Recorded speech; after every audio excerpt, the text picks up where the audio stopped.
Hey scholars, Mr. Byrne here. So today we are going to be learning some Photoshop basics.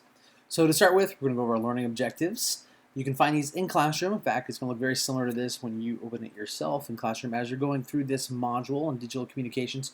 So our outcomes today are to learn how to open a file in Photoshop, how to create a new layer, how to apply auto tone to an image, how to do selective coloring of an image, how to adjust the hue and saturation of an image, how to save an image for in the proper format. We're going to be doing JPEG and PNG today.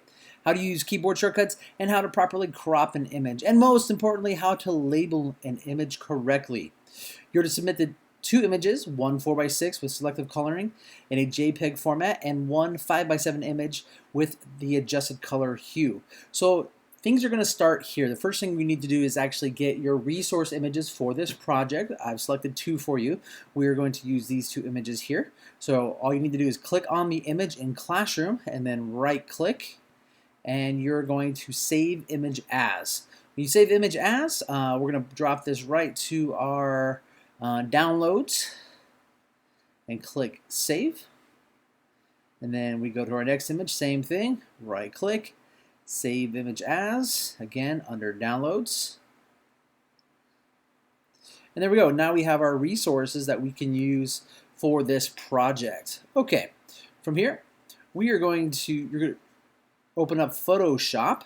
So under the Finder if you're using a Mac, otherwise you can just use a keyword search on a PC. So on the Finder in the lower left hand corner here, when we go to our downloads, to our applications, our downloads will find our images there. Under applications, we want to open up Photoshop CC 2019 or whatever latest version of Photoshop you're working with.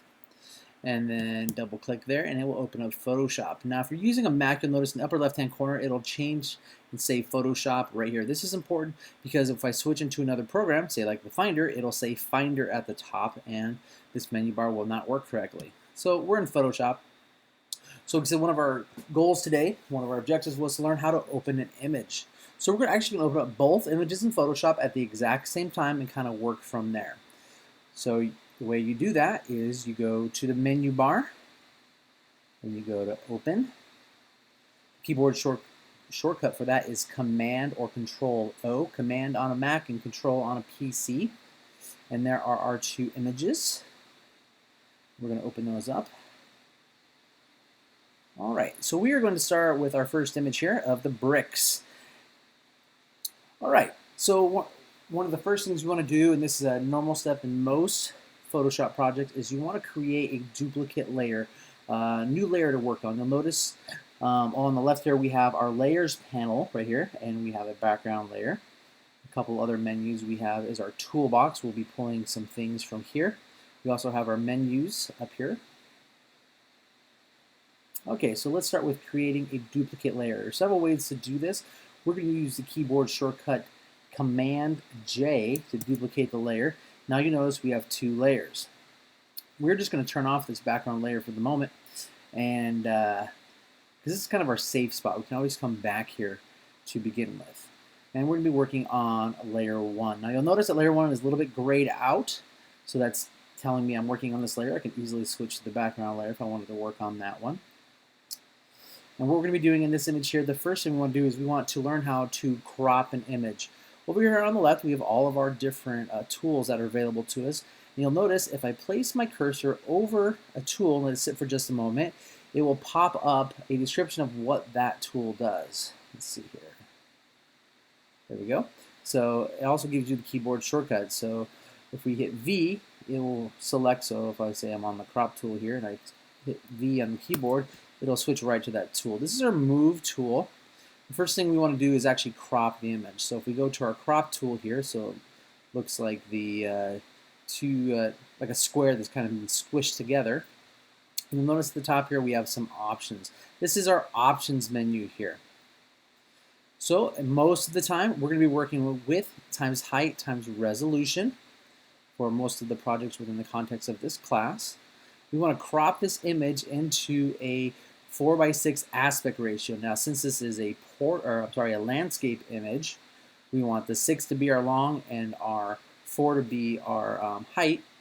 So width and height, I can toggle those, and you can see that it changes on there, back and forth. And you can pretty much select whatever you want for the image. Now you'll notice that we have rule of thirds here. We have rule of thirds graph going on here. This is so if you want to apply rule of thirds to an image, but since we're just kind of got a nice textured brick wall here, just really not a strong focal element.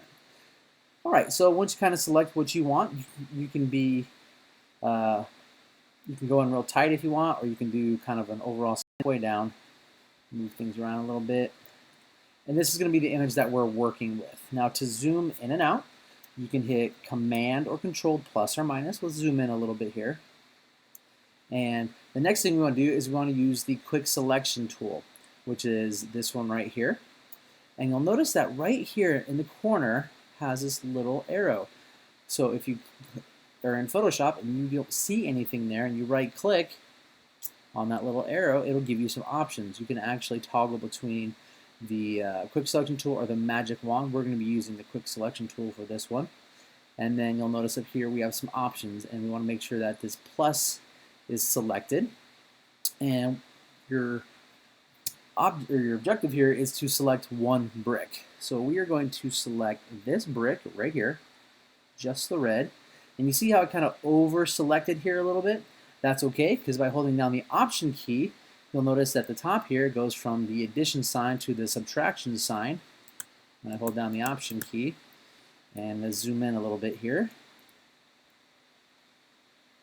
We are going to deselect, using that minus sign, some of this mortar that we don't want in there. And then holding down the space key, I'll kind of drag this over.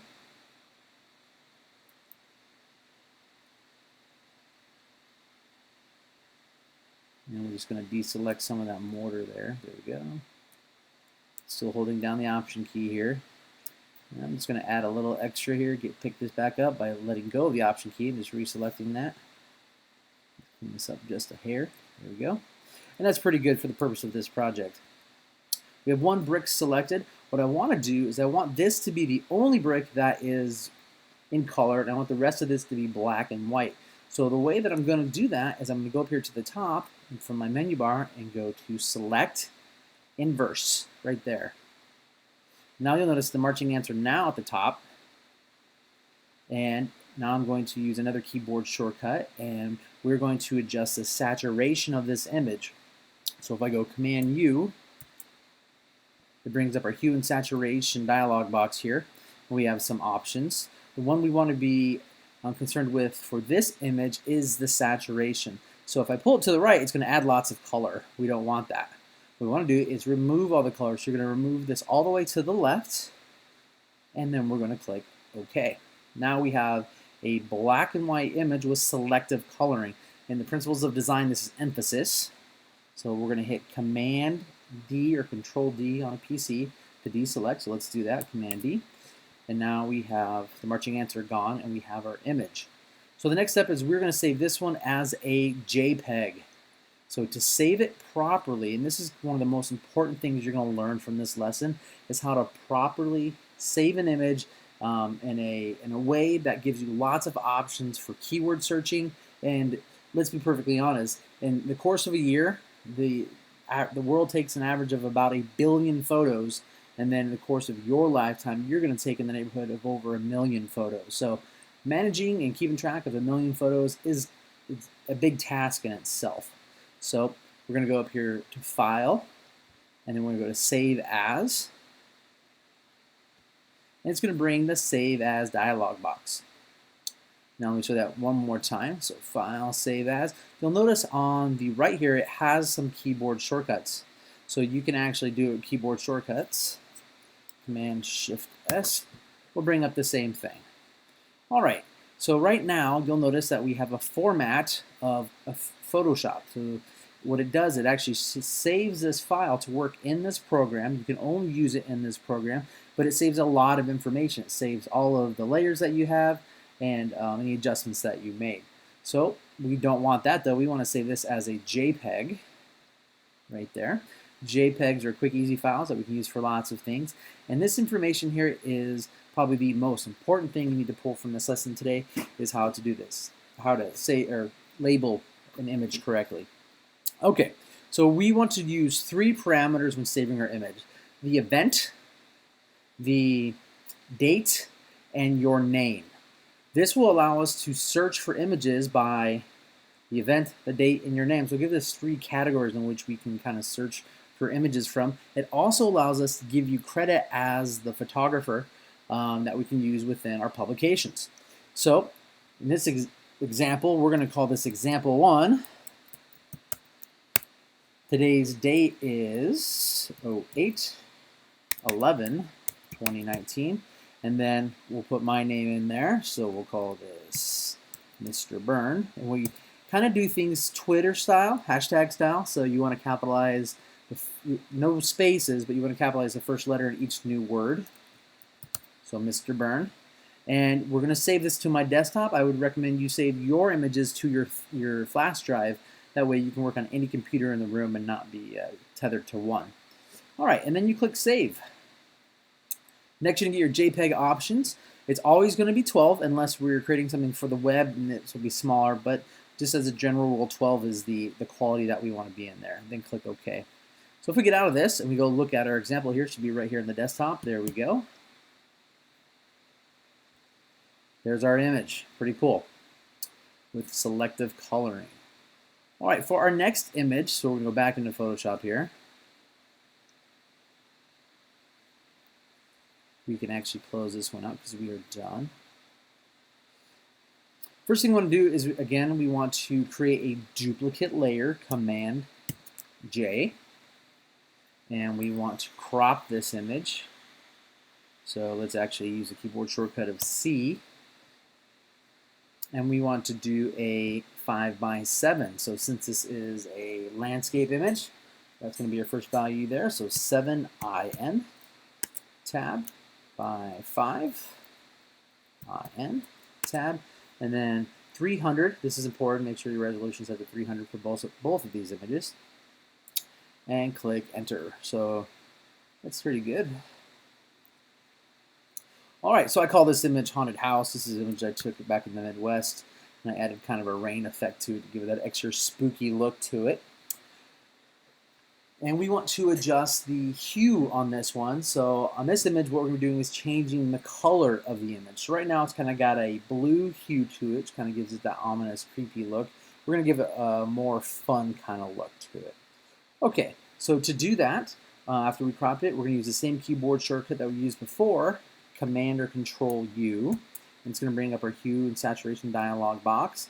The other way to get there is actually go up to Image, Adjustments, and then we can go to Hue and Saturation. As you can see, the keyboard shortcut is much faster. And what you're going to be adjusting on this one is not the saturation, but the hue. When we adjust hue, we can actually change the color of things. So we're going to make this image. Let's see, if we go all the way to the left, we have a couple options there. This is what it looks like on the right. Kind of like the red. Let's go with the red. And then we click OK. You get to choose any color you want to change it to. And then after you've adjusted that, we need to save this properly. So Command-Shift-S, or Save As dialog box. So this is going to be example 2. The date, so 08/11/2019, and my name, Mr. Byrne. And the format is going to be PNG. Now the PNG file is a file that is used a lot with Canva. So you need to know these are the 2 most common file formats you're probably going to use within the context of this class. So you need to know how to do that. So, or convert a PNG into a JPEG. That'll be something you might do as well. All right, so once you have that, you're going to save it to your thumb drive. In this example, I'm going to save it to my desktop, and then click Save. And then your PNG format options, you always want to do large, and then make sure this interlacing box is checked. We'll get to that as we get more advanced Photoshop techniques, the importance of that. But basically, you can have an image with no background. That's what that means. And then we click OK. So now we go back to our desktop. We should find our new image there. That is in red instead of blue. in a 5x7 format.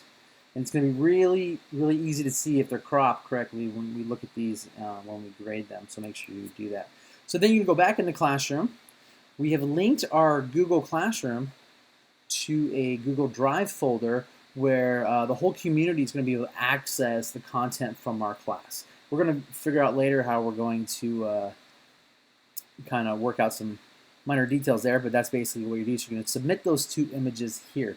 And that's it, folks. That's the whole project. It's pretty straightforward. It gets you into Photoshop doing just some basic things, how to open an image, how to save it correctly, some different file formats, and you learn 2 really cool skills, how to adjust the hue and how to adjust the saturation and do selective coloring.